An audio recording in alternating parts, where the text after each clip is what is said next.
E papritur në Big Brother VIP Kosova vajzat nuk përmbahen më. Dolce godet Albën. Një situatë tensioni është shënuar në shtëpi mes Dolces dhe Albës, pas një debati verbal që u zhvillua gjatë bashkëjetesës së tyre.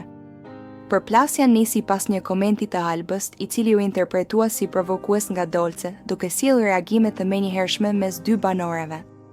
Sipas pamjeve të momentit, shkëmbimi i fjalëve u intensifikua për disa çaste dhe në një moment pati edhe kontakt fizik, çka bëri që banorët e tjerë të ndërhyjnë për të qetësuar situatën dhe për të ndarë palët.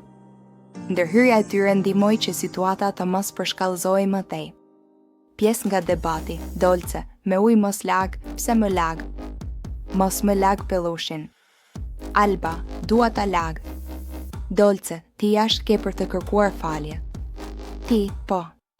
Pas incidentit, atmosfera në shtëpi vijoi të ishte disi e tensionuar, ndërsa banorët u shprehen të kujdesshëm në komunikimin me njëri tjetrin. Ngjarja nuk zgjati shumë, por u vure se ndikoi në marrëdhënien mes Dolces dhe Albës. Aktualisht mbetet për të parë nëse kjo përplasje do të ketë pasoja në vijim apo do të mbetet një episod i izoluar në dinamikën e përditshme të shtëpisë. Situata u menaxhua nga vetë banorët, ndërsa publiku po ndjek zhvillimet e radhës.